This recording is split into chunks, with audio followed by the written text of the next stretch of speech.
আর এরই মধ্যে জমি জালিয়াতি কাণ্ডের তদন্তে শালবনী থানার স্ক্যানারে অভিষেক বন্দ্যোপাধ্যায়ের আত্মসহায়ক সুমিত রায়।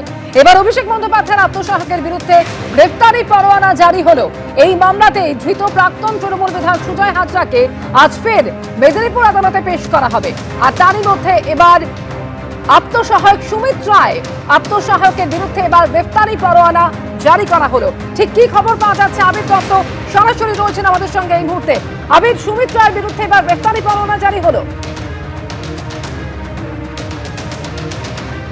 দেখো, একেবারেই এবং পুলিশের তরফ থেকে আবেদন করা হয়েছিল আদালতে যে তাকে নোটিশ করা হয়েছে এবং বিভিন্ন জায়গাতে তল্লাশি অভিযানও চালানো হয়েছিল, কিন্তু তার খোঁজ মেলেনি, তদন্তের সহযোগিতাও তারা পাননি।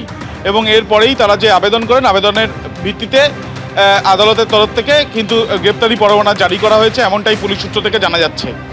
এর আগে আমরা দেখেছি যে জমি জালিয়াতি মামলায় সুজয় হাজরা তাকে গ্রেপ্তার করা হয় এবং তাকে জিজ্ঞাসাবাদ করা হয়। পারিপার্শ্বিক তথ্য প্রমাণ সংগ্রহের পর অনুমান করা হয় যে এই জমি জালিয়াতির পেছনে যে লাভবান যারা হয়েছে বা সেখানে টাকার যে লেনদেন হয়েছে বা সেই সংক্রান্ত বিষয়ে বেশ কিছু বিষয় জানার জন্য কিন্তু সুমিত রায়কে জিজ্ঞাসাবাদের প্রয়োজনীয়তা ছিল, কিন্তু চেষ্টা করেও পুলিশের তরফ থেকে তাকে খুঁজে পাওয়া যায়নি এবং সেই জন্যই গ্রেপ্তারি পরোয়ানা জারি করার আবেদন কিন্তু ইতিমধ্যে করা হয়। নোটিশে যেহেতু তিনি সাড়া দেননি এবং এই পরিপ্রেক্ষিতেই গ্রেপ্তারি পরোয়ানা জারি হয়েছে, এমনটাই পুলিশ সূত্র থেকে জানা যাচ্ছে। ধন্যবাদ আবির।